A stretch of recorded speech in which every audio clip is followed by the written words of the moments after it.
आज जो इस्लाम हमें मिला है ये कितनी कुर्बानियों के बाद मिला है, आपको मालूम है? आज जो तारीख है जिसमें हम और आप आज आप बैठे हैं, आपको मालूम है कि आज की तारीख में किस हस्ती ने अपनी जान की कुर्बानी पेश की थी? आप में से कोई बता सकते हैं?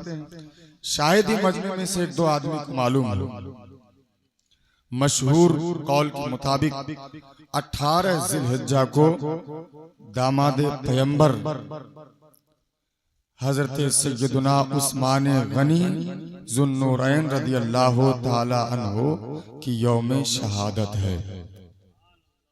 18 जिलहिज्जा को, यानी उर्दू इस्लामी तारीख के एतबार से इस आखिरी महीने की 18 तारीख को जब बलवाइयों ने हजरत सैयदना उस्मान गनी रदियल्लाहु ताला अन्हु के घर को 40 दिन तक घेरे रखा, पानी बंद, खाना बंद, मस्जिद जाने से रोक दिया, मिलने जुलने से रोक दिया, तो 40वें दिन जुमा का दिन था और दोपहर का वक्त था।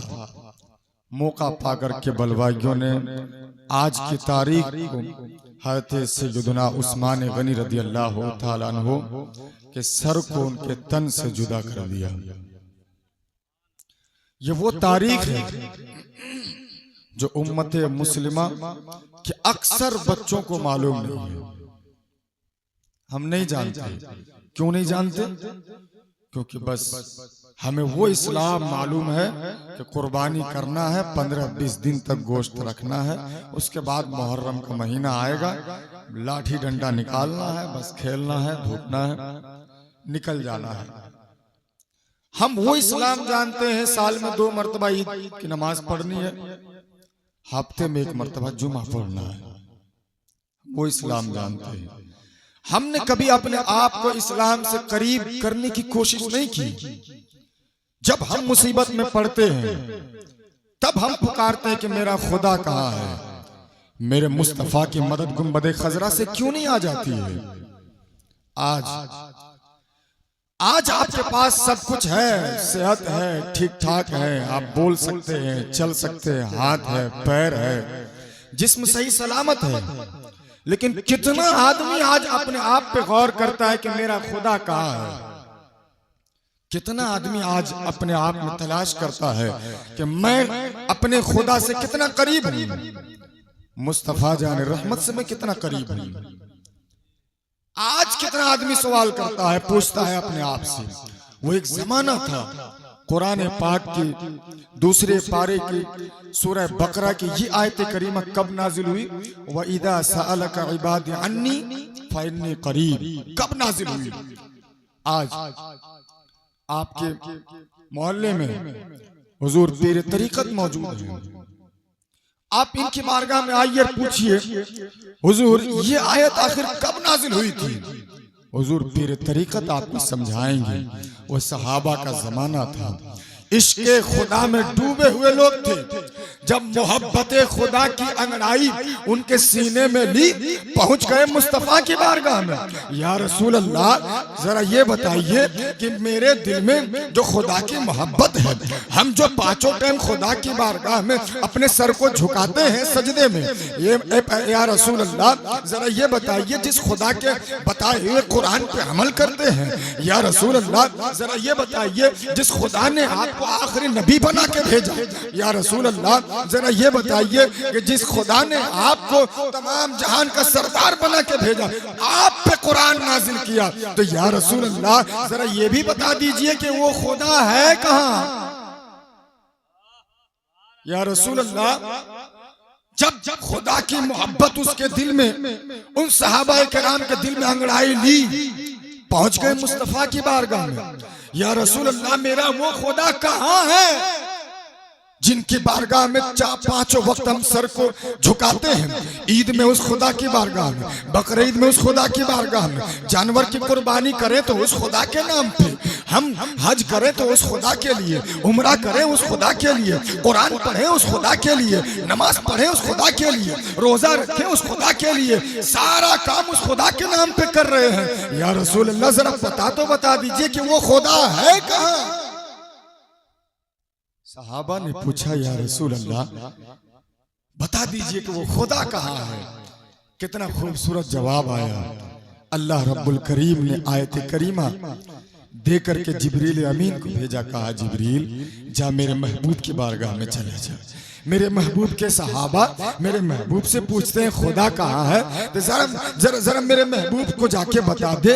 व इदा सअलका इबादी, ऐ मेरे महबूब जब मेरे बंदे आपकी बारगाह में आए, व इदा सअलका इबादी, और वो पूछे अन्नी फअन्नी करीब, जब वो पूछे कि मेरा खुदा कहाँ है, तो ऐ मुस्तफा आप कह दीजिएगा ऐ मुझसे सवाल करने वालों, तुम पूछते हो मेरा खुदा कहाँ है, लो जवाब सुन लो। वो खुदा इरशाद फरमाता है, ए मुस्तफा आप ऐलान फरमा दीजिए फानी करीब, कि मैं उसके शहरक से भी करीब हूँ।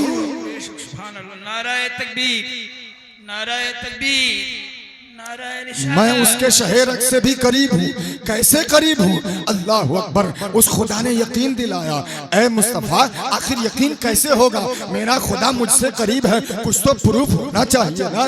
दुनिया प्रूफ मांगती है। आज जलसा हो रहा है, आखिर दिल्ली वालों को कैसे मालूम होगा कि आज की तारीख में जलसा हुआ था? तो आप वीडियो दिखाएंगे, आप ऑडियो दिखाएंगे, आप हुजूर पीर तरीकत से बात करवाएंगे, आप नकीब साहब से बात करवा देंगे कि इनसे पूछ लीजिए, आप प्रूफ देंगे। लोग प्रूफ मांगते हैं, आखिर कैसे यकीन होगा मेरा खुदा मुझसे करीब है? तो अल्लाह ने फार्मूला बताया कि देख, व इदा सअलका इबादी अन्नी फअन्नी करीब उजीबु दावत दाई इदा दआनी फलयस्तजीबू ली। ऐ मेरे बंदो देखो मैं तुझसे कितना करीब हूँ, जरा इस बात का अंदाजा लगा लो, ये प्रूफ भी हो जाएगा। कहा ऐ अल्लाह कैसे प्रूफ होगा? तो मुस्तफा जाने रहमत ने बताया कि देखो तुम जब दुआ करते हो, अल्लाह इरशाद फरमाता है उजीबु दावत दाई इदा दआनी, जब मेरा बंदा मुझसे दुआ करता है, कुछ मांगता है, पूरा शहर सो रहा है, मोहल्ले के लोग सो रहे होते हैं, रात की तारीकी होती है, सन्नाटा छाया होता है, पूरे शहर में सन्नाटा छाया हुआ है, रात की तारीकी है, शौहर भी सोया है, बीवी भी सोई है, उस घर में बाप भी सोया है, माँ भी सोई है, बेटा भी सोया है, बेटी भी सोई हुई है, लेकिन घर का एक फर्द उठता है और उठने के बाद वुजू करता है, वुजू करने के बाद मुसल्ला बिछाता है, मुसल्ला बिछाने के बाद मुसल्ले पे खड़ा हो जाता है, खड़े होने के बाद नमाज अदा करता है, नमाज अदा करने के बाद दुआ के लिए हाथ को उठाता है, और जो ही दुआ के लिए हाथ को उठाता है कहता है मौला, सारा शहर सो रहा है, शहर के किसी अफराद को मालूम नहीं कि मैं क्या कर रहा हूँ, मैं एक तेरी बंदी होकर के तुझसे फरियाद कर रहा हूँ, मेरे शौहर भी सो रहे हैं, उसे भी मालूम नहीं है, बाप दुआ कर रहा है, बेटे को खबर नहीं है, बेटा दुआ कर रहा है, बाप को खबर नहीं है, बेटी दुआ कर रही है, माँ को खबर नहीं है, माँ दुआ कर रही है, बेटी को खबर नहीं है, किसी को खबर नहीं है। एक दुआ करने वाला दुआ कर रहा है, सुनने वाला खुदा की जात है। जब वो बंदा खुदा की बारगाह में रात के सन्नाटे में दुआ करता है तो अल्लाह इरशाद फरमाता है कि जब सारे शहर वाले, सारे घर वाले सो रहे होते हैं, कोई नहीं सुनता है, ऐसे वक्त में तेरा परवरदिगार सुनता है और तेरी दुआ भी कबूल करता है, तेरी परेशानी को भी दूर फरमाता है, ताकि मेरे बंदे तू जान ले सारे लोग जहां तुझसे दूर होते हैं वहीं तेरा खुदा तुझसे करीब होता हुआ नजर आता है। जहां सब लोग दूर रहते हैं, दूर नजर आते हैं, पलंग पे सोया है लेकिन तेरी दुआ वो नहीं सुन रहा है, चारपाई पे सोया है, तेरी तू क्या मांग रहा है वो नहीं सुन रहा है, लेकिन एक साथ सोने वाला उसको मालूम नहीं कि तू क्या मांग रहा है, लेकिन तेरे दिल से जो सदा निकलती है जहां कोई नहीं सुनता है उसी का तो परवरदिगार सुना करता है। इसीलिए खुदा ने फरमाया व इदा सअलका इबादी अन्नी फअन्नी करीब उजीबु दावत दाई इदा दआनी फलयस्तजीबू ली वलयुमिनु बी लअल्लहुम यरशुदून। इसी का नाम है कि मेरे बंदो तेरा खुदा तुझसे इतना करीब है, तेरा खुदा तुझसे इतना करीब है कि बगल में सोने वाला नहीं सुन पाता है लेकिन तेरा खुदा सुन लेता है। इतना करीब है तेरा खुदा। अब आप इस्लाम लाए, एक मुसलमान के घर में पैदा हुए। जानिए हजरत सैयदना उस्मान गनी कौन है। हजरत सैयदना उस्मान गनी उस जात का नाम है जो आदम अलैहिस्सलाम से लेके मेरे नबी तक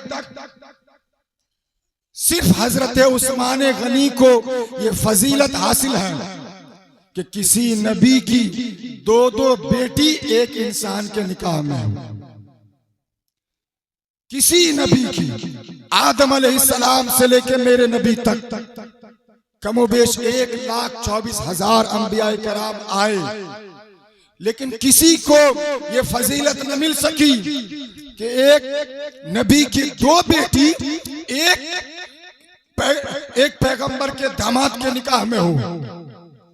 ये फजीलत अगर किसी को हासिल है तो हजरत सैयदना उस्मान गनी को हासिल है कि हजरत उस्मान गनी का निकाह पहले अल्लाह के रसूल ने अपनी बेटी हजरत रुकैया का निकाह हजरत उस्मान गनी से किया, और जब वो इंतकाल कर गई तो अल्लाह के रसूल ने फिर अपनी दूसरी बेटी हजरत उम्मे कुलसुम का निकाह हजरत उस्मान गनी से किया और कहा, ए उस्मान, अगर मुझको अल्लाह 40 बेटियां भी अता करता तो मैं एक एक करके मैं तेरी निकाह में दे देता। अगर अल्लाह मुझे 40 बेटी अता करता, मेरी 40 बेटियां भी अगर होती तो मैं एक एक करके उस्मान आपके निकाह में देता। ऐसी अजीमुशान शख्सियत का नाम हजरत उस्मान गनी है। और मालूम है,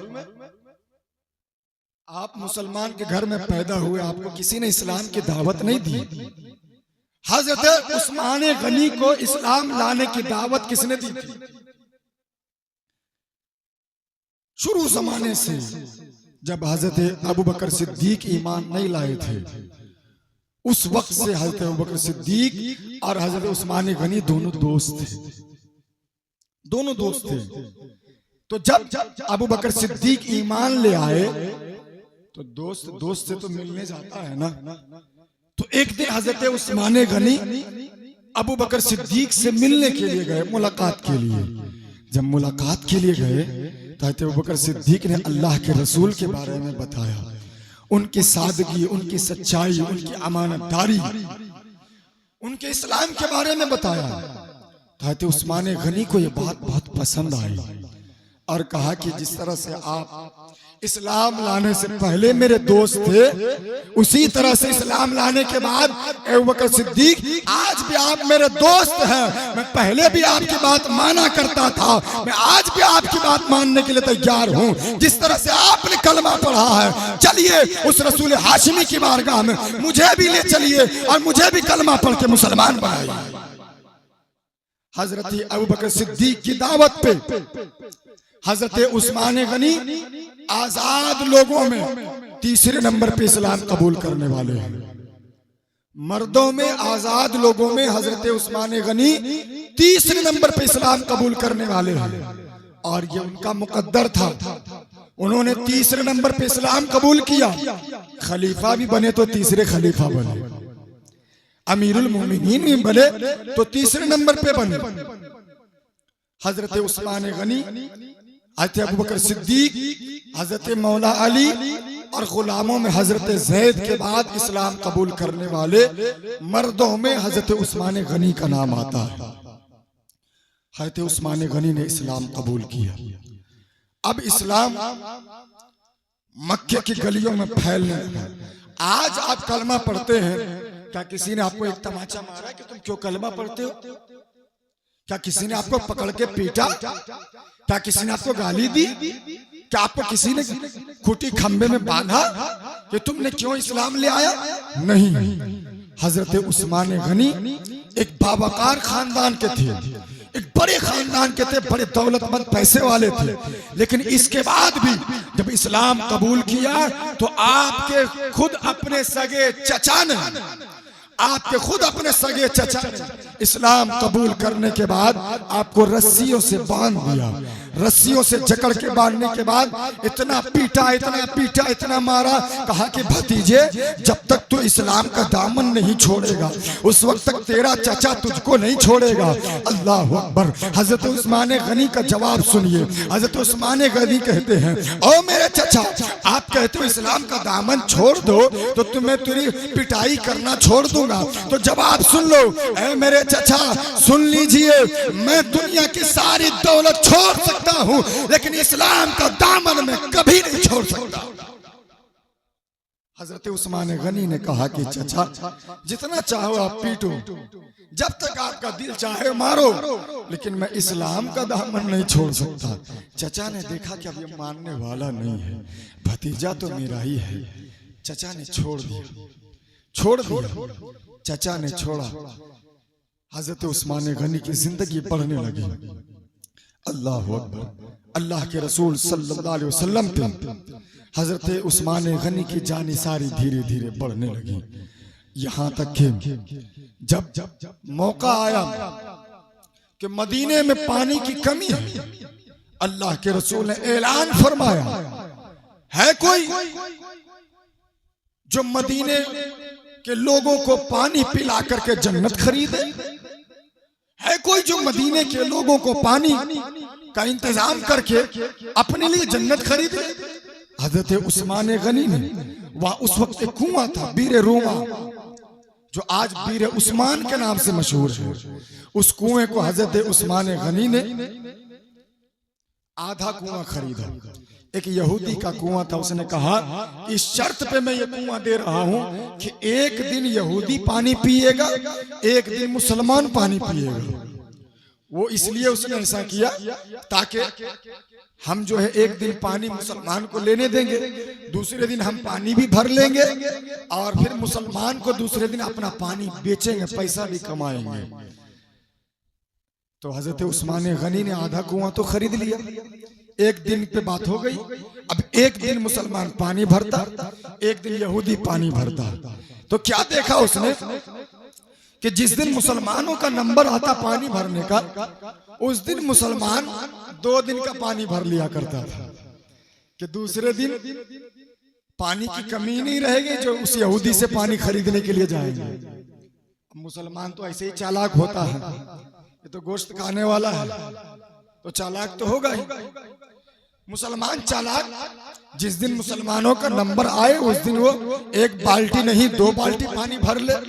अब यहूदी परेशान कि मेरा पानी तो बिक ही नहीं रहा है, मुसलमान तो एक ही दिन में 2 दिन का काम चला ले रहा है।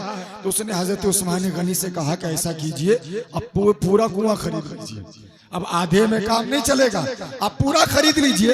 कहा ठीक है, पूरा देते हो तो दे दो, लेकिन अब रेट पहले वाला नहीं मिलेगा, अब कम पैसा मिलेगा। कहा ठीक है, जितना देना है दीजिए। तो हजरत उस्मान गनी ने पूरा कुआं खरीद करके आम मुसलमानों के लिए वक्फ कर दिया। आज भी वो कुआं मदीने की सरजमीन पे मौजूद है। उस कुआं के खरीदने के बदले में अल्लाह के रसूल ने फरमाया था कि उस्मान गनी ने दुनिया में इस कुएं को खरीद के मुसलमानों के लिए वक्फ किया है। अल्लाह ने उस्मान के लिए जन्नत में पानी का इंतजाम कर दिया।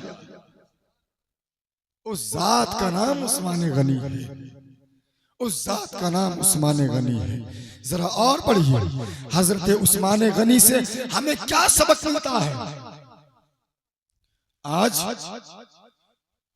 उस्मान गनी के नाम पे हम सिर्फ ये जानते हैं कि वो सहाबी हैं।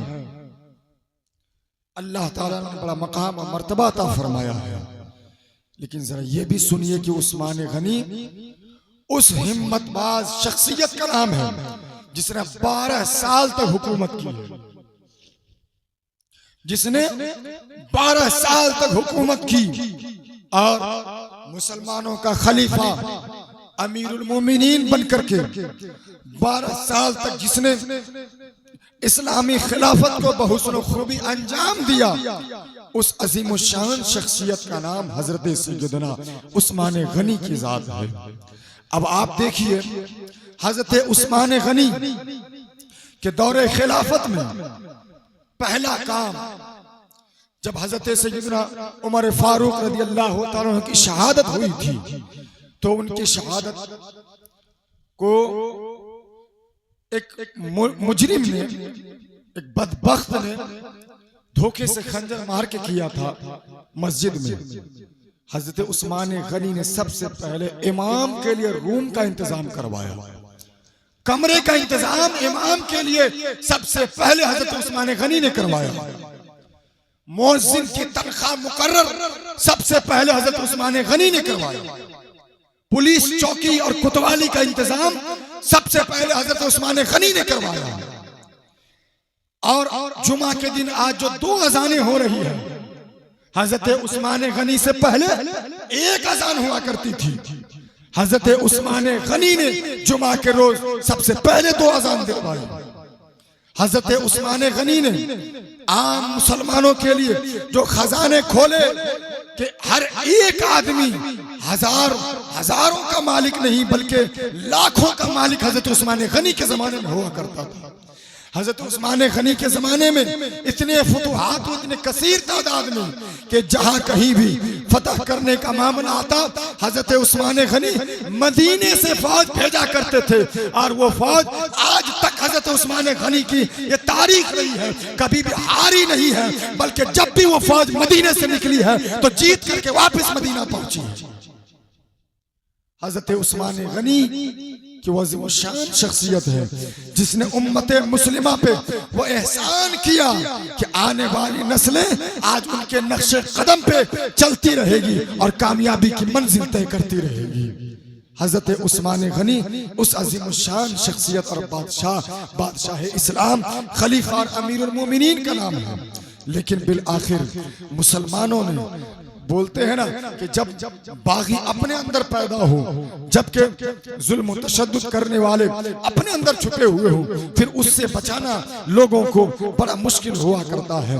रास्ते में अगर कंकर हो तो आप जूता पहन करके चल सकते हैं, उसको रौंदते हुए पार कर सकते हैं, लेकिन कोई कंकरी अगर आपके जूते में घुस जाए तो फिर एक कदम चलना भी मुश्किल हुआ करता है। हर कदम पे दुश्वारियों का सामना करना पड़ता है। अल्लाह अकबर। हजरत उस्मान गनी के साथ वही हुआ, अपनों ने साजिशें रचना शुरू कर दी और फिर मिस्र से जो वो फितना उठा, बिल आखिर हजरत सैयदना उस्मान गनी रदियल्लाहु ताला अन्हु की शहादत का बाइस बना। और वो अजीम शान बादशाह जिसने 12 साल तक हुकूमत की हो, अल्लाह अकबर, जब वो जुमा का दिन आया, जालिमों ने उनके घर को 40 रोज तक घेरे रखा, पानी भी बंद, खाना भी बंद, मिलने जुलने वालों से उसको रोक दिया गया। अल्लाह अकबर। ये सिचुएशन, ये हालत देख करके हजरत मौला अली ने अपने दोनों बेटे हजरत सैयदना इमाम हसन, हजरत सैयदना इमाम हुसैन को हजरत उस्मान गनी के दरवाजे पे पहरेदार की शक्ल में तैनात कर दिया, खड़ा कर दिया, ताकि कोई भी जालिम उस्मान गनी का इस दरवाजे से घुस करके नुकसान न कर सके। अल्लाह अकबर। लेकिन बलवाइयों ने हजरत उस्मान गनी के साथ वो जुल्म और तशद्दुद का मामला किया कि बड़ी मजलूमियत के साथ आपको शहीद किया गया। बिल आखिर जुमा का दिन था, हजरत उस्मान गनी की आंख लग जाती है। क्या देखते हैं? अल्लाह के रसूल मौजूद है। ख्वाब में देखते हैं रसूलुल्लाह मौजूद है, एक तरफ फारूक आजम है, एक तरफ अबू बकर सिद्दीक है। अल्लाह अकबर। प्यास की शिद्दत है, शिकायत की या रसूल अल्लाह, प्यास लगी हुई है, भूख से हालत खराब है। अल्लाह अकबर। अल्लाह के रसूल फरमाते हैं, ऐ बेटे ऐ उस्मान, आओ, मैं तुम्हारा इंतजार कर रहा हूँ। अब तुम्हें दुनिया का पानी नहीं बल्कि मैं तुझे अपने हाथ से पानी पिलाने वाला हूँ। अल्लाह अकबर। ऐ उस्मान, अब तुम सहरी मदीने की सरजमीन पे करोगे, इफ्तार मेरे दस्तरखान पे करोगे। अल्लाह अकबर। ये बशारत सुनना था। हजरत उस्मान गनी की आंखें खुल जाती है और आंख जब खुली तो अपनी बीवी हजरत नाइला से मशवरा किया, ऐ मेरी शरीक हयात, लगता है कि मेरी शहादत का दिन आ गया है। मैंने ख्वाब में रसूलुल्लाह को देखा, उमर फारूक को देखा, अबू बकर सिद्दीक को देखा, वो हमारा इंतजार कर कर रहे हैं, लगता है कि ये जालिम मुझको शहीद कर देंगे। ऐ मेरी बीवी, तुम सब्र और इस्तिकामत के साथ जिंदगी गुजारना। अल्लाह अकबर। हजरत उस्मान गनी अपनी बीवी को नसीहत करने के बाद कुरान पाक खोल करके बैठ जाते हैं, कुरान की तिलावत करने लग जाते हैं बड़ी इत्मीनान और सुकून के साथ। रोजे की हालत में हजरत उस्मान गनी कुरान खोले हुए हैं, कुरान पढ़ रहे हैं। उस्मान गनी को भी मालूम है अब शहादत का वक्त आ गया है। उस्मान गनी को भी मालूम है ये जालिम मुझको शहीद करके छोड़ेंगे। अल्लाह अकबर। लेकिन एक शहीद के शहसवार को, एक शहीदों के बादशाह को जब ये मालूम था कि लोग शहादत के भूखे हैं, ऐसे वक्त में आपकी शहादत से पहले हजरत मुगीरा बिन शोबा आपके पास आए थे और उन्होंने आपको मशवरा दिया था। कहा ऐ उस्मान गनी, आप मेरी 3 बात में से एक बात कबूल कर लीजिए। कहा क्या है वो 3 बात? कहा 3 बात में से एक बात ये है कि आप मुसलमानों के बादशाह हैं, आपके पास ताकत भी है, आपके पास दौलत भी है, आपके पास फौज भी है, पूरा मदीना आपके साथ है, मक्का वाले आपके साथ हैं। आप बाहर निकलिए और खुल करके जालिमों का मुकाबला कीजिए, पूरा मदीना आपका साथ देने के लिए तैयार है। एक बात तो ये हो गई। कहा दूसरी बात क्या है? कहा दूसरी बात ये है कि या तो आप पिछले दरवाजे से निकलिए और निकल करके चुपचाप मक्का चले जाइए, वहां के लोग आपका साथ देंगे, ये जालिम हरम मक्का में आपका कुछ नहीं बिगाड़ेंगे। कहा तीसरी बात क्या है? कहा तीसरी बात ये है कि मुल्क शाम में हजरत अमीर मुआविया रहते हैं, वो आपके रिश्तेदार हैं, या तो आप वहां चले जाइए, वहां पहुंचने के बाद आपको कोई नुकसान नहीं पहुंचाएगा। अल्लाह अकबर। हजरत उस्मान गनी का जवाब सुनिए। कहा ऐ मुगीरा बिन शोबा, तुम मुझे वो मदीना छोड़ने के बारे में, लड़ने के बारे में कहते हो जो मदीना, जिस मदीने को मुस्तफा जाने रहमत ने हरम बनाया है, जिस मदीने में खून रेजी हो, जहां मुस्तफा आराम फरमा रहे हैं, वहां मैं खून रेजी करवाऊं, वहां मैं लड़ाई झगड़े करवाऊं। ऐ मुगीरा बिन शोबा, मुझसे ये बर्दाश्त नहीं हो सकता, मैं ये गवारा नहीं कर सकता, मैं खलीफा होते हुए भी मदीने की गलियों में खून बहा हूं। दूसरी बात और तीसरी बात यह है, तुम कहते हो मदीने की गलियां छोड़ करके मैं मक्का या शाम चला जाऊं, तो सुनो, जिस हिजरत करने के बाद मैं मक्का छोड़ करके मदीना आया और जहां मुस्तफा आराम फरमा रहे हैं, मैं दयारे मुस्तफा को छोड़ करके हरगिज में यहां से बाहर नहीं जा सकता। ऐ मुगीरा बिन शोबा, मैं मरना पसंद कर सकता हूं, लेकिन मुस्तफा का मदीना छोड़ना पसंद नहीं कर सकता। मैं मरना तो पसंद कर सकता हूं, लेकिन मुस्तफा का मदीना में नहीं छोड़ सकता। अल्लाह अकबर। फिर वो मौका आया हजरत उस्मान गनी का, अब आखिरी दिन है, आखिरी वक्त गुजर रहे हैं। अल्लाह अकबर। कुरान खोल के उस्मान गनी कुरान की तिलावत कर रहे हैं। एक जालिम जो हजरत अबू बकर सिद्दीक का बेटा था, वो एक अंसारी के घर के ऊपर से, छत से तड़प करके हजरत उस्मान गनी के घर पे घुस जाते हैं। घुसने के बाद आपने जो है अपने साथ 2 लोगों को और घर में घुसाया था और कहा कि जब मैं अंदर जाऊं और मैं तुम्हें जब इशारा करूं तब तुम जो है मेरे पीछे आना और उस्मान गनी का काम तमाम कर देना। जैसे ही मोहम्मद बिन अबू बकर जैसे ही आपके घर के अंदर दाखिल होता है, उस्मान गनी का उस हजरत उस्मान गनी की दाढ़ी को पकड़ लेता है। 82 साल की उम्र थी हजरत उस्मान गनी की। 82 इयर्स की उम्र में हजरत उस्मान गनी की दाढ़ी पकड़ कर मोहम्मद बिन अबू बकर ने जो हिलाया तो 82 साल की उम्र में हजरत उस्मान गनी ने कहा, ऐ मेरे भतीजे, अगर तेरा बाप इस वक्त अबू बकर सिद्दीक मौजूद होता और वो देखता तो उसको भी ये बात पसंद नहीं आती कि तू उस्मान गनी की दाढ़ी को पकड़ करके हिलाए। अल्लाह अकबर। हजरत उस्मान गनी का ये जुमला सुनना था कि मोहम्मद बिन अबू बकर शर्मसार हो गया, शर्म से पानी पानी हो गया। उसने हजरत उस्मान गनी की दाढ़ी को छोड़ा और फिर वो पलट कर बाहर आया। लेकिन जैसे वो बाहर आए, 2 और जो साथी उनके साथ अंदर गए थे, उन दोनों ने एक भारी भरकम हथियार से हजरत उस्मान गनी के पेशानी पे हमला कर दिया। 82 साल की उम्र में हजरत उस्मान गनी जमीन पे गिर जाते हैं। जैसे ही जमीन पे गिरे, दूसरा तीसरा जो था उसने आपकी गर्दन पे वार किया और फिर शहीद मजलूम को बड़ी बेदर्दी के साथ शहीद कर दिया। जब आपको शहीद किया गया तो आपके खून का छींटा, आपके खून का फव्वारा जो पड़ा था तो दीवारों पे नहीं बल्कि कुरान पाक पे जाके पड़ा था। जिस आयत करीमा पे आपके खून के छींटे पड़े थे वो आयत करीमा गवाह है। वो आयत करीमा ये थी फसयकफीकहुमुल्लाह व हुवा समीउल अलीम, कि बेशक अल्लाह काफी है और वो सुनने वाला भी है, वो जानने वाला भी है। इस बेदर्दी के साथ 82 साल की उम्र में हजरत सैयदना उस्मान गनी को 12 साल खलीफा रहने के बावजूद जालिमों ने शहीद कर दिया। उस अजीम शान जात का नाम हजरत उस्मान गनी है और आज उनकी यौम शहादत है। आज 18 जिलहिज्जा उनकी यौम शहादत है और मगरिब और इशा के दरमियान आपकी नमाज जनाजा हुई और आपको ठीक गुंबदे खजरा के सामने जन्नतुल बकी में दफन किया गया। चंद सहाबा किराम में बहुत बड़ी तादाद नहीं थी, तारीख में मौजूद है कि बहुत कम तादाद में लोगों ने आपके नमाज जनाजा अदा की और इसके बाद आपको दफन किया गया। तो अब आप सोचिए कि कितनी दुश्वारियों से इस्लाम गुजर कर आपके घर तक पहुंचा है। आज आप अय्याशी कर रहे हैं। आज अगर हुजूर पीर तरीकत आपको कोई मसला बताए, अगर आज आपको कोई आलिम दीन सिखाता है, अगर आज आपके मोहल्ले में जलसे होते हैं, कोई मसला बताया जाता है, आज आपके इमाम साहब अगर कुछ बता रहे हैं, आप उसको हल्के में लेते हैं। आप यूं ही जलसा सुनेंगे, सुबह फिर चले जाएंगे, कल से फिर आप वही करेंगे जो आज से पहले कर रहे थे। क्यों? क्योंकि आपको आसानी से इस्लाम मिल गया है, आपको बगैर मेहनत के इस्लाम मिल गया है। आपको इस्लाम लाने के बाद किसी ने पिटाई नहीं की, किसी ने आपका हाथ पैर नहीं बांधा, किसी ने आपको सूली पे नहीं चढ़ाए।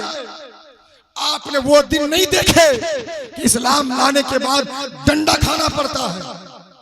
आपने वो दिन नहीं देखे कि इस्लाम की तलाश में हजरत सलमान फारसी को कई बार बेचा गया। आपने वो दिन नहीं देखे कि इस्लाम लाने के बाद हजरत बिलाल हबशी के सीने पे भारी भरकम पत्थर रखा गया। आपने वो दिन नहीं देखे। आपको आसानी से इस्लाम मिल गया है, इसलिए आप गोश्त खाते हैं, नारा लगाते हैं, अब 25 रुपये का रजनीगंधा खा करके पच से थूक दो। मैं जो हकीकत में वो कह रहा हूं, 25 रुपये का रजनीगंधा खाए और जमीन पे पच थूक दिए, अब बस नारा लगाए इस्लाम जिंदाबाद, इस्लाम जिंदाबाद। लगाते कि नहीं लगाते भाई, बोलिए ना। लगाते हैं। साल भर नहीं भी लगाएंगे तो मुहर्रम में जरूर लगाएंगे। मैं आपसे गुजारिश करना चाहता हूं, जिस इस्लाम का नारा आप लगाते हैं इस्लाम जिंदाबाद, एक मर्तबा रात की तन्हाई में जरा गौर कीजिएगा कि वो इस्लाम क्या आपके घर में भी जिंदाबाद है। एक मर्तबा जरा आप सोच के देखिएगा कि क्या वो इस्लाम आपके चेहरे पे भी नजर आ रहा है। एक मर्तबा जरा सोच के देखिएगा कि वो इस्लाम आपकी बहू बेटियों पे भी नजर आ रहा है। जरा एक बार सोच के देखिएगा कि वो इस्लाम का आपके बच्चों पे नजर आता है। जिस इस्लाम का नारा गलियों में बड़ी आसानी से आप लगा लेते हैं, जिस इस्लाम का नारा गले फाड़ फाड़ के रात दिन आप मुहर्रम में लगा लेते हैं। ऐ मेरे भाइयों, ऐ मेरे दोस्तों, ऐ मेरे बुजुर्गों, मैं आपसे पूछना चाहता हूं, जिस इस्लाम को आप ये कहते हैं इस्लाम जिंदाबाद, जरा अपने आप पे गौर कीजिए।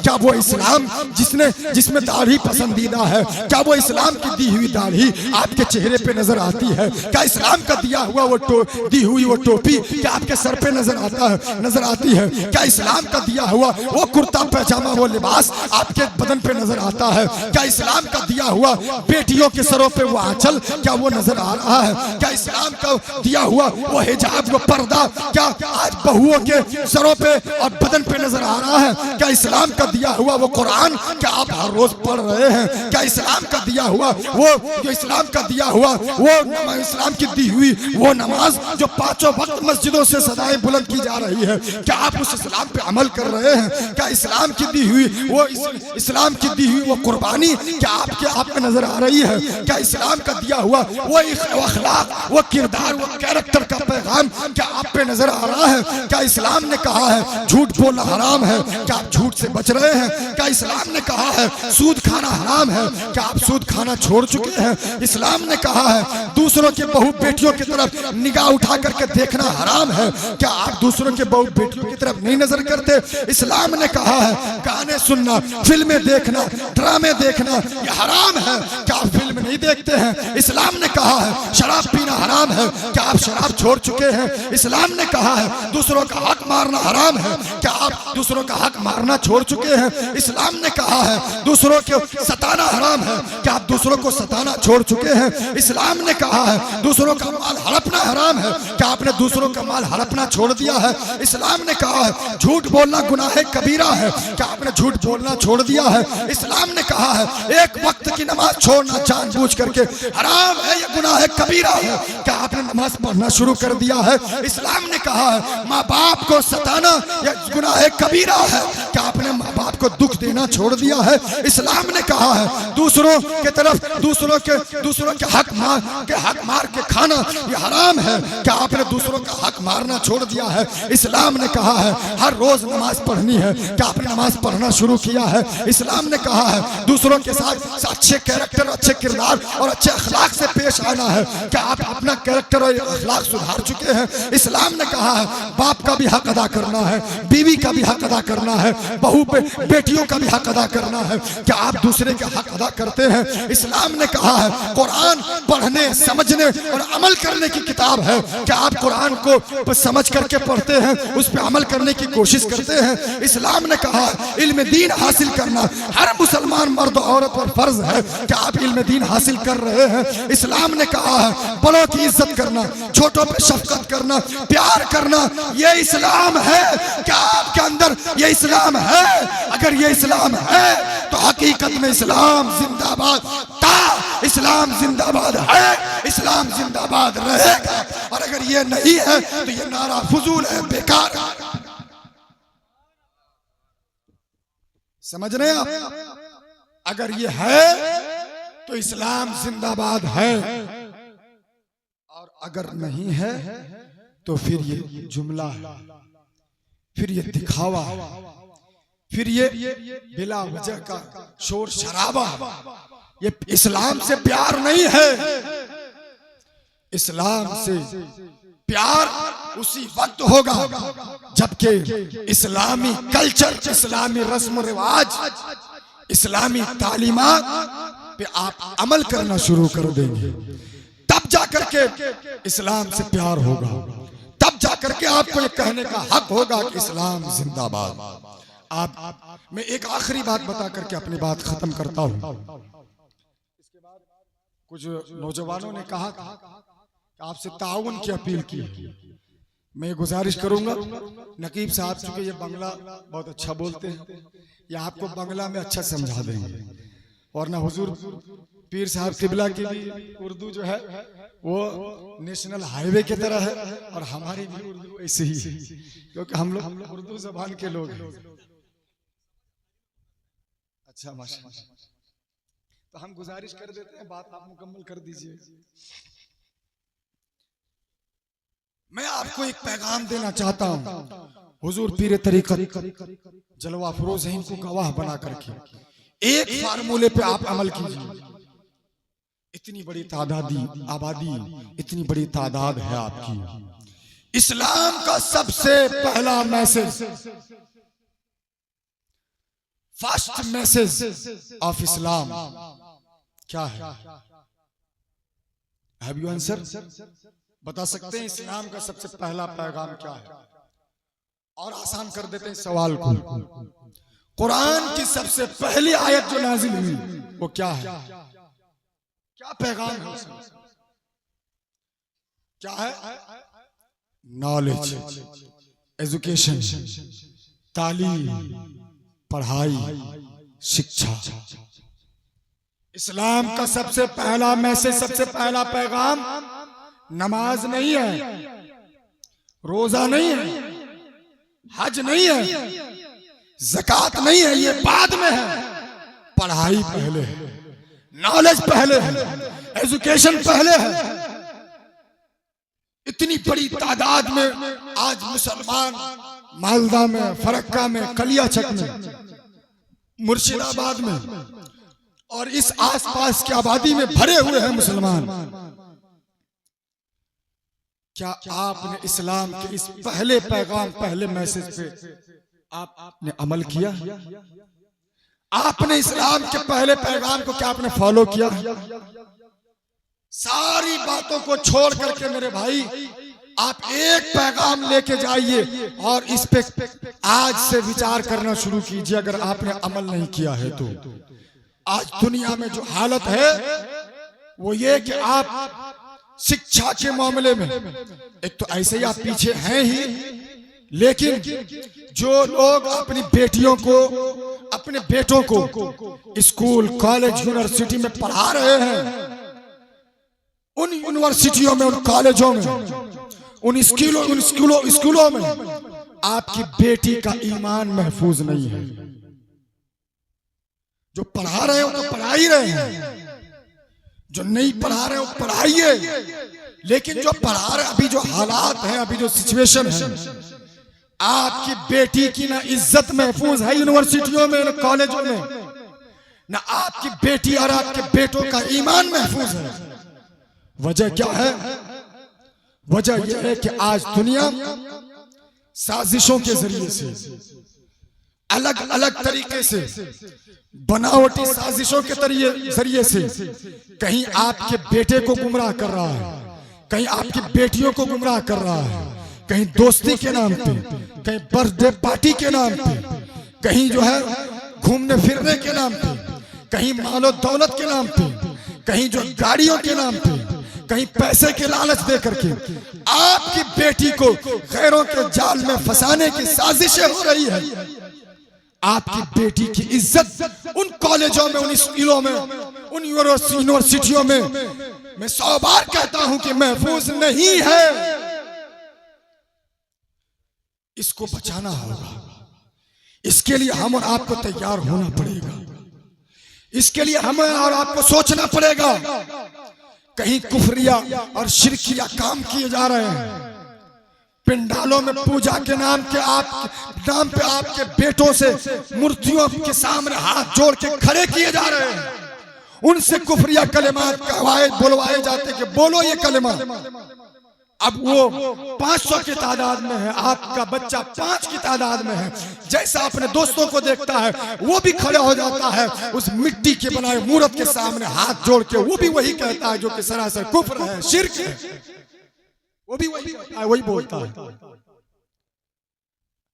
अब आपकी बेटी गई यूनिवर्सिटी, कॉलेज, इस वक्त जो सिचुएशन है वो साल भर अगर आप पढ़ा भी लिए, एन एग्जाम के टाइम में अगर आपकी बेटी हिजाब पहन करके जाएगी तो स्कूल के बाहर, कॉलेज के बाहर आपकी बेटी से कहा जाएगा कि हिजाब उतारो, तब एग्जाम देने के लिए ऑर्डर किया जाएगा।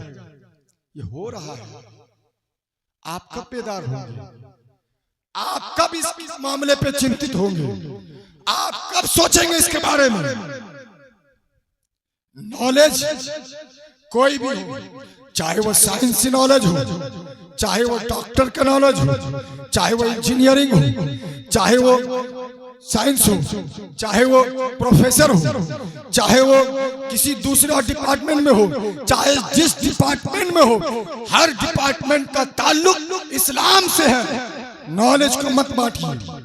आप कहते हैं नॉलेज ये कॉलेज की तालीम है, ये स्कूल की तालीम ये अलग है, ये सारी तालीमात इस्लामी तालीमात से बनी है। दुनिया में सबसे पहले लिखने पढ़ने का काम हजरत शीश अलैहिस्सलाम से, हजरत इदरीस अलैहिस्सलाम से ये शुरू हुआ। आप कहते हैं कागज का काम और दर्जी का काम हजरत इदरीस अलैहिस्सलाम से शुरू हुआ, सिलाई का काम हजरत इदरीस अलैहिस्सलाम से शुरू हुआ, खेती बाड़ी का काम हजरत आदम अलैहिस्सलाम से शुरू हुआ। गोया एग्रीकल्चर का सबसे पहला मास्टरमाइंड अगर किसी को कहा जाए तो ये क्रेडिट हजरत आदम अलैहिस्सलाम को जाता है। आप कहते हैं जीरा बनाने, और आज जो बुलेट प्रूफ जैकेट बनाया जाता है जिसको पहन करके बड़ी बड़ी जंगें लड़ी जाती है, सबसे पहले दुनिया में बुलेट प्रूफ जैकेट बनाने वाले शख्सियत का नाम हजरत दाऊद अलैहिस्सलाम है। आप तारीख पढ़िए, हजरत दाऊद अलैहिस्सलाम ने सबसे पहले जंगी लिबास बनाया और उस लिबास को फरोख्त करके हजरत दाऊद अलैहिस्सलाम अपना खर्चा चलाया करते थे। गोया कि पता चला कि जहां आज साइंस पहुंची है, बुलेट प्रूफ जैकेट बना करके बड़ी बड़ी जंगें लड़ रही है, तो दुनिया में सबसे पहला क्रेडिट और मास्टरमाइंड अगर किसी को बोला जाए तो बुलेट प्रूफ जैकेट बनाने वाले क्रेडिट हजरत दाऊद अलैहिस्सलाम को जाता है।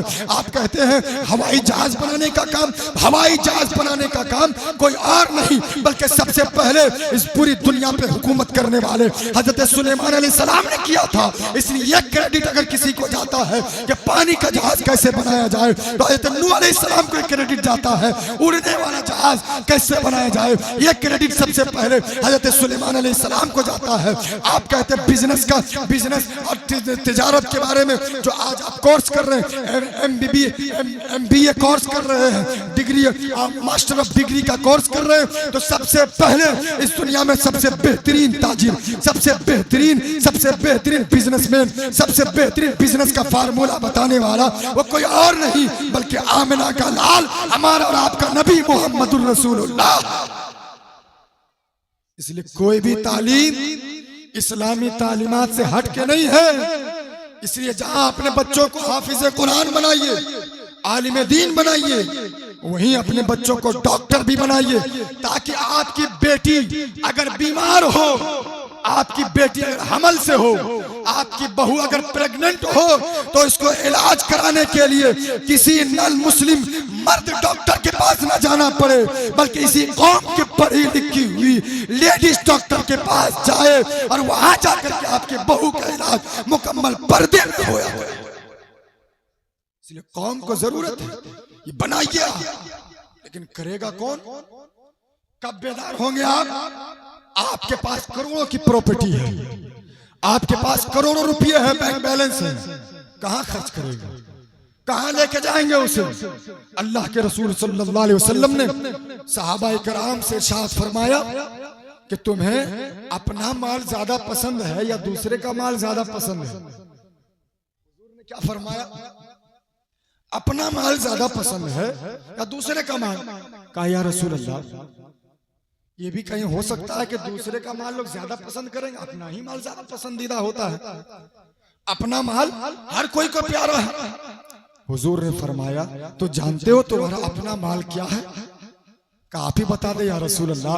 हुजूर फरमाते हैं कि तुमने जो खा लिया, तुमने जो पहन लिया, तुमने अपने आप पे जो खर्च कर दिया वो तुम्हारा अपना माल है, और तुमने जो जमा करके रखा है वो तुम्हारा माल नहीं बल्कि तुम्हारे वारिसीन का माल है। तुम्हारे मरने के बाद वो तुम्हारे वारिसों में तकसीम हो जाएगा, वो तुम्हारा माल नहीं है। तुम्हारा माल वही है जो तुम खा लिए, पहन लिए, अपने आप पे खर्च कर दिए। इसलिए लोगों, तुम्हारे पास जायदाद है, तुम एक उम्मत हो, एक कलमा पढ़ते हो, एक कुरान पढ़ते हो, एक खुदा को मानने वाले हो, तो सब एक हो करके एक ऐसा कॉलेज, एक ऐसी यूनिवर्सिटी, एक ऐसा मदरसा, एक ऐसा एजुकेशन सिस्टम, एक ऐसा रिसर्च सेंटर बनाओ जहाँ के तुम्हारे बच्चे आलिम दीन भी बने, जहाँ तुम्हारी बच्चियां आलिमा भी बने, जहाँ तुम्हारी बच्चियां मुकम्मल पर्दे में रह करके आलिमा भी बने, डॉक्टर भी बने, इंजीनियर भी बने, प्रोफेसर भी बने। इस वक्त की जरूरत है, आँख खोल के जीने का वक्त है। कब न जाने किधर से क्या हो जाएगा। हवाएं अपने रुख पे तेजी के साथ बह रही है, इसलिए कान खोल के, आँख खोल के इस समाज में जिंदा रहिए। जो पैसे, मेरे नौजवानों, तुम पुड़िया पे, जुओं पे, लॉटरी पे, अय्याशियों पे, गुटखा पे, बीड़ी सिगरेट पे खर्च करते हो। ऐ मेरी कौम के नौजवानों, तुम इस कौम के मुस्तकबिल हो, भविष्य हो। तुम इस कौम के लिए बहुत कुछ कर सकते हो। तुम्हारी जिंदगी अल्लाह ने सिर्फ इसलिए नहीं दी है कि तुम पुड़िया खा के, फटा हुआ जींस पहन करके, हाफ शर्ट पहन करके यूं ही आवारा की तरह घूमता रहो। अल्लाह ने तुम्हें जिंदगी इसलिए दी है, जवानी इसलिए दी है। अल्लाह ने बचपने में तुम्हारी जिंदगी नहीं छीन ली कि हॉस्पिटल में तुम्हारा इंतकाल हो जाता, 5 साल की उम्र में तुम्हारा इंतकाल हो जाता, 1 साल की उम्र में इंतकाल हो जाता। नहीं, अल्लाह ने तुम्हें जवानी दी है, तो इस जवानी का इस्तेमाल पुड़िया खा के चौराहों पे मत करो। इस जवानी का इस्तेमाल मुस्तकबिल को संवारने में करो। अपने आप को एक लीडर बनाओ, अपने आप को एक मजबूत इंसान बनाओ, अपने आप को एक बावकार इंसान बनाओ, अपने आप को इज्जतदार बनाओ, अपने आप को अल्लाह उसके रसूल से ज्यादा करीब करो। और मरना तो सबको है ही, मरने से पहले एक इस दुनिया में छाप छोड़ जाओ, एक यूनिटी बनाओ और उस यूनिटी के साथ दुनिया में अपने समाज के लिए कुछ कर जाओ, ताकि तुम रहो ना रहो, तुम्हारा काम बोलता रहे। तेरे जाने के बाद भी तेरा काम बोलता रहे कि समाज के लोगों ने आज कौम को ये दिया, आज कौम को ये यूनिवर्सिटी दी, मदरसा दिया, एक आला तालीम का सिस्टम दिया है। वो काम कोई दिल्ली, चीन, जापान, अमेरिका वाला आके नहीं करेगा। मेरे कौम के नौजवानों और बुजुर्गों, ये काम तुमको करना होगा। तो एक मैसेज आज मैं दे रहा हूँ इस्लाम का, आप कल इस पे विचार कीजिएगा। जैसे जलसा करने से पहले आपने विचार किया, और जब विचार हो जाए तो आप हुजूर किबला पीरे तरीकत के बारगाह में आइएगा और कहिएगा कि जहां हमारे बाप दादाओं ने हमें 20 बीघा, 25 बीघा, 50 बीघा जमीनें दी थी, मैंने हुजूर दीन के नाम पे एक कॉलेज बनाने के लिए, एक यूनिवर्सिटी बनाने के लिए, एक हाई सिस्टम रिसर्च सेंटर बनाने के लिए, मैंने एक बड़ा इदारा बनाने के लिए जहां दीनी तालीम भी होगी, दुनियावी तालीम भी होगी, उस 50 बीघा जमीन में से मैंने 5 बीघा जमीन दीन के नाम पे वक्फ कर दिया है। आइए हुजूर और अपने हाथ से बुनियाद रखिए, ताकि ये कौम के बच्चे, ये कौम की बच्चियां अब गैरों के कॉलेजों में जाकर के एग्जाम से पहले हिजाब ना उतारे, बल्कि हिजाब के साथ वो पढ़ाई भी करे, एग्जाम भी दे, वो आलिमा भी बने, वो डॉक्टर भी बना। ये काम आपको करना पड़ेगा। तैयार हैं आप इसके लिए? बोलिए भाई, तैयार हैं? कुछ चेंजिंग चाहते हैं आप? अगर चेंजिंग नहीं चाहते तो एक नहीं 1000 जलसा करा लीजिए, कोई फायदा नहीं होने वाला। अगर बदलाव नहीं चाहते आप, कोई फायदा नहीं। कितनी गर्मी है, माए बहनें बैठी है, पंखा चला रही है, आप गर्मी में बैठे हुए हैं। क्यों बैठे हैं भाई? कुछ तो मकसद होगा। तो एक पैगाम है, अपनी सोच में तब्दीली लाइए, कुछ कीजिए, आगे बढ़िए। आपका मुआशरा जहां तक कल था उससे आप आगे बढ़ाने का काम कीजिए। जो पढ़े लिखे लोग हैं, जो मेरी माँ बहनें हैं, जो पढ़ी लिखी हैं, वो सिर्फ घर में रोटी बनाने और चावल बनाने और मछली बनाने का काम न करे, बल्कि आप पढ़ी लिखी हैं तो आप अपने जरिए से 10 बच्चियों को पढ़ाने का काम कीजिए। ट्यूशन के नाम पे ही सही, फ्री तालीम दीजिए, 1 घंटा ही पढ़ाइए आप, लेकिन पढ़ाने का काम कीजिए। आप आज 10 बच्चियों को पढ़ाइएगा, वो बच्चियां कल 50 को पढ़ाएगी। आप इस दुनिया से चले भी जाइएगा, वो हाथ उठा करके दुआ कर देगी, अल्लाह की रहमत झूम के बरसेगी, अल्लाह आपको उसकी दुआ की बरकत से जन्नत नसीब कर देगा। इसलिए अगर आप पढ़ी हैं तो जहां रोटी, चावल, मछली, मुर्गा बनाने का काम करती है, वहीं वक्त निकाल के आप कौम के छोटे छोटे बच्चियों को पढ़ाने का भी काम कीजिए। पढ़ाइए और अपने शौहरों से मशवरा कीजिए कि आप लोग मिल करके क्यों नहीं एक ऐसा इदारा बना देते हैं। आज हम अपने घर में 5 बच्ची को पढ़ा रहे हैं, हम उस इदारे में जाके 5 नहीं बल्कि 50 बच्चियों को पढ़ाएं। अपने शौहरों से आप कहिए, आप जब बोलिएगा तो आपकी बातों में वो दम है, वो पावर है कि आपकी बात से तो अमेरिका, चीन और जापान हिलने लगेगा। आपका शौहर क्यों नहीं हिलेगा? वो भी हिलेगा। अरे एक दिन में नहीं होगा, 6 महीने में होगा, लेकिन होगा इंशाअल्लाह ताला ये काम। हुजूर किबला पीर तरीकत के हाथ से होगा और इंशाअल्लाह ताला वो दिन भी आएगा कि इस समाज में रहने वाला हर एक बच्चा पढ़ा लिखा होगा, हर एक बच्ची शिक्षित होगी, पढ़ी लिखी होगी, तालीम याफ्ता होगी। फर्क ये है कि आप सिर्फ जलसा न कराएं, सिर्फ बैठे नहीं, सिर्फ प्रोग्राम अटेंड न करें, बल्कि यहाँ से उठें तो जहन में बदलाव पैदा करें, अपने आप में तब्दीली पैदा करें, माशरे को बदलने की सोच लेकर के यहाँ से उठें। जिस दिन आप इस कौम के मुस्तकबिल को सोचने के लिए आप एक कदम आगे बढ़ेंगे, अल्लाह की रहमत 10 कदम आगे बढ़ करके आपका वेलकम, स्वागतम और इस्तकबाल करती हुई नजर आएगी। और इंशाअल्लाह ताला आप कदम बढ़ाइए, अल्लाह की मदद होगी। जो काम आप दीन के नाम पे एक ईंट से शुरू करेंगे, अल्लाह की गैब से मदद होगी, वो काम पाए तकमील तक पहुंचते हुए नजर आएगा इंशाअल्लाह ताला। एक सोच बनाइए, एक मिजाज बनाइए। इन्हीं चंद जुमलों के साथ मैं अपनी बात खत्म करता हूँ। वाखिर दावाना अल्हम्दुलिल्लाहि रब्बिल आलमीन।